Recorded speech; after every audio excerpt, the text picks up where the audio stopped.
Grunkle Sage from Moon Bunny Creative has tagged me in the 2020 takeaway tag. So let's talk about 2020, y'all.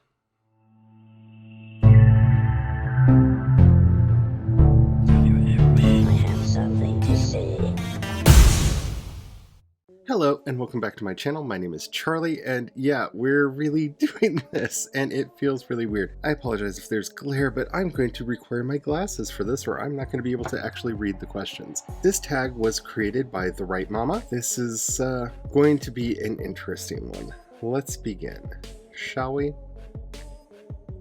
So the first series of questions are about my writing. Question number 1. What kind of creative work did you do in 2020 and how did you feel about the end result? I drafted a lot. I made a whole bunch of novellas. I worked on some novels. I worked on some short stories. I started a YouTube channel in earnest in 2020. And for the most part, I really like the work that I started. I created this new fantasy world that I am just absolutely obsessed with and continuing to work on. And I think creatively, 2020 forced me into a box where I had to rethink a lot of what I wanted to do with my characters and my setting, and really pushed me to make some hard decisions about what I want to do going forward. Question number 2. How would your protagonist have reacted to the chaos of 2020?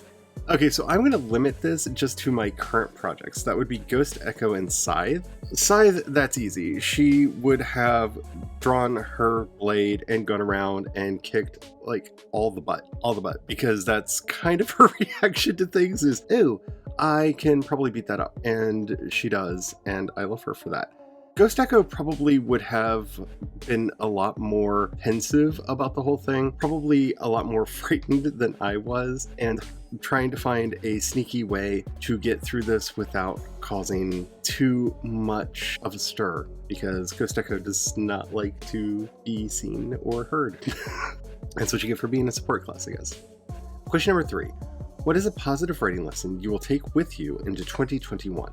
I remembered how much I absolutely love short fiction, whether it's short stories, novellas, novelettes. I love reading short fiction. I love writing short fiction. I am just 100% in love with short fiction and with serials. And I've known this about myself for a long time, and I keep convincing myself, like so many other writers, that I need to be focusing on novels instead. And no, I'm not going to be doing that anymore. I'm going to write what I love and hopefully find an audience that loves to read what I write. And that's a very positive message. And hopefully I can keep that with me going forward. Question number 4. Share a favorite quote you wrote or read this year.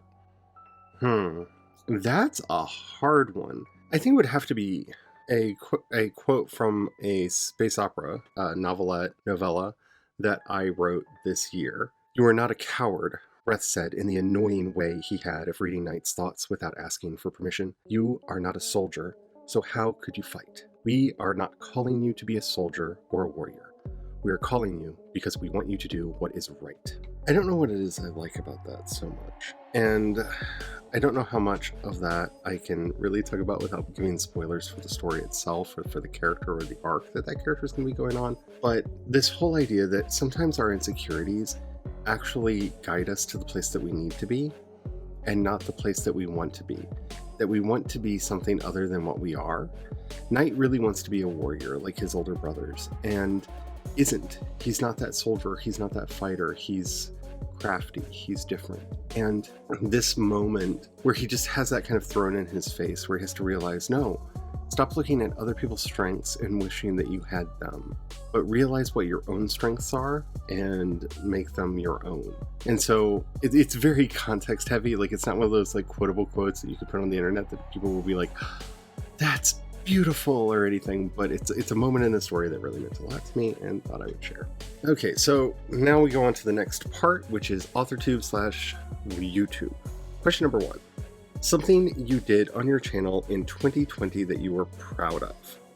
I'm gonna actually say 2 things on here. One, I put out a music track that I'm very proud of. It's simple. It's inspired by a song by one of my favorite bands, but I am proud that I had the courage to put it out, and I think it sounds really good, and I'm really proud of it. And I think the other thing that I'm proud of, and it's not because I did it, it's because we do it, and that's the community that's developed around the live streams that we do. That I do?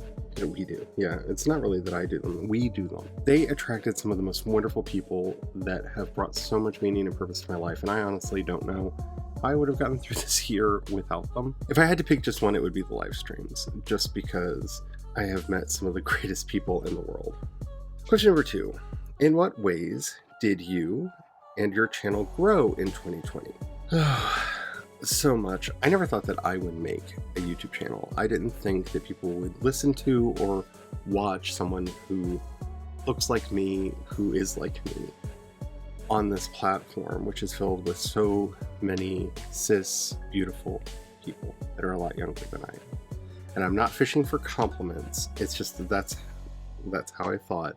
And I learned to get over that. I have been able to make videos. The fact that I've been doing Vlogmas is ridiculous to me, that I'm going to put out, this will be the 22nd video in a row in 22 days.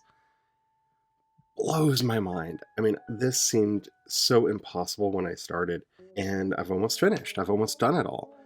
And that really, really makes me happy. I'm happy to see that my subscribers grew this year, that I got an audience. I would love to see that grow more, not just because monetization would be nice, but because there are some features that they're rolling out to people that have over 1,000 subs that I would love to have. I would really like to do the live stream preview thing, premiere thing, and a couple of the others. But yeah, it's been amazing.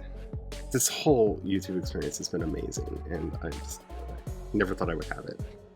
Question number 3. What is another channel that brought you joy in 2020? This is, okay, I can't pick just one. There are so many that brought me joy. One, I would have to say Technology Connections. I looked forward to his videos every time they went up. They were always silly. They were wonderful. I learned things from them. I love doing deep dives into technology, and I thought that they were just amazing and magical and wonderful, and I loved them. Curio's channel brings me such great joy, and watching, like, there's so many, like, in that vein, from Jemmy Dodger to, Luxander, Ashton Daniels. They make me so happy and bring me so much joy that I look forward to watching them each and every time they put up a video. It really does just make me so happy. One topic at a time, and the click. OT has been my go-to, like on my bad days. I would just put OT's channel on and just let it go from video to video to video. Like, I've binged so many times on his channel just to get my mood up. And the same with the click. Like, I really love what they do. Like, they both make me ever so happy. They've brought me so much joy. I'm intentionally not mentioning any Authortubers because I feel like I would leave somebody out in the community, and then I don't want to start drama. So a lot of people on Authortube have brought me a lot of joy as well. Personal section. What new hobbies or interests came out of 2020? Making videos. I had no interest in making videos prior to 2020. I really didn't. So I would say streaming and making videos. Like, I enjoy it now. Like, I'm making like weird little side videos that no one may ever see, that I'm just doing for like my own enjoyment. And I may use them in projects later, I may not, I don't know. And I never thought that I would be doing little video projects. Like, that's amazing. Question number 2. What would you tell your past January 2020 self to mentally prepare for this year? You have no idea how crazy it's going to be. You think you know, but you don't. And it's okay. The world is a mess. The world has always been a mess. The world will always be a mess, as Joseph Campbell says. All you have to do is keep moving forward. This is a year to just sing along with Dory and just keep swimming, just keep swimming, just keep swimming. You'll get to the other side. All of the things that you think are going to destroy you are not. All of the challenges that are going to come your way, you're going to find a way through. The community will be there for you. You're not alone. Question number 3. What 3 positive words can you focus on come 2021? So my 2021 is going to be about building. I'm going to be building this RPG world. I'm going to be writing the stories that go in it. I'm hopefully going to get that RPG out next year and quite a few books to go with it. But building. I'm tired of everybody tearing things down. Like, I feel like that's all everything is anymore, is deconstruction. And I'm tired of deconstructed everything. I want to build something. I want to make something. I want it to be amazing. And yeah, that's like the most positive thing that I have right now. Like, I want to build community. I want to build this game. I want to build amazing new worlds. And I want to build my confidence so that I'm not always second guessing myself, because that would be nice. Tag 3 people to join this tag. Alrighty. So 3 people to tag in this tag. So the 3 people that I would love to hear do this tag are Natalie Locke, because I would really love to hear your perspective on 2020, because your perspectives are always amazing. I can't tag Grunkle Sage because Grunkle Sage tagged me, but I would have tagged you if I could have. Heather Dewey Pettit, you're tagged. I would love to hear your answers to these questions. I think that they would be fascinating. I think they would be amazing, and I really want to hear them. And because you've had so many ups and downs, and it's been such an interesting year for you, I would love to hear Megan McCarthy answer these questions as well. So consider yourself tagged. And there you go. That's my 2020 takeaway tag.